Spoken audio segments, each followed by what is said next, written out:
بسم اللہ الرحمن الرحیم۔ شروع اللہ کا نام لے کر جو بڑا مہربان اور نہایت رحم کرنے والا ہے۔ السلام علیکم ورحمۃ اللہ وبرکاتہ۔ حدیث شریف حضرت عبداللہ بن عمر رضی اللہ تعالیٰ عنہ سے روایت ہے کہ رسول اللہ صلی اللہ علیہ وآلہ وسلم نے فرمایا کہ اللہ کے ذکر کے بغیر زیادہ کلام نہ کیا کرو، کیونکہ اس سے دل قساوت، سختی اور بے حسی پیدا ہوتی ہے، اور لوگوں میں وہ آدمی اللہ سے زیادہ دور ہے جس کے قلب میں قساوت ہو۔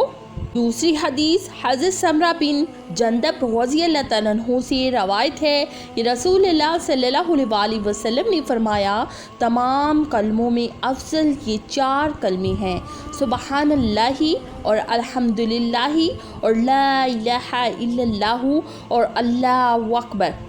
یہ صحیح مسلم کی حدیث شریف ہے۔ تیسری حدیث حضرت ابو ہریرہ رضی اللہ تعالیٰ عنہ سے روایت ہے کہ رسول اللہ صلی اللہ علیہ وآلہ وسلم نے فرمایا، اس دنیا کی وہ تمام چیزیں جن پر سورج کی روشنی اور اس کی شعاعیں پڑتی ہیں، ان سب چیزوں کے مقابلے میں مجھے یہ زیادہ محبوب ہے کہ میں ایک دفعہ سبحان اللہ والحمدللہ ولا الہ الا اللہ واللہ اکبر کہوں۔ جی تو ناظرین، میں امید کرتی ہوں کہ میری آج کی شارٹ سی ویڈیو آپ کو پسند آئی ہوگی۔ اسی کے ساتھ دیں مجھے اجازت، اگلی ویڈیو لے کے بہت جلد حاضر ہوں گے۔ اللہ تعالیٰ آپ کا حامی و ناصر ہو۔ السلام علیکم ورحمۃ اللہ وبرکاتہ۔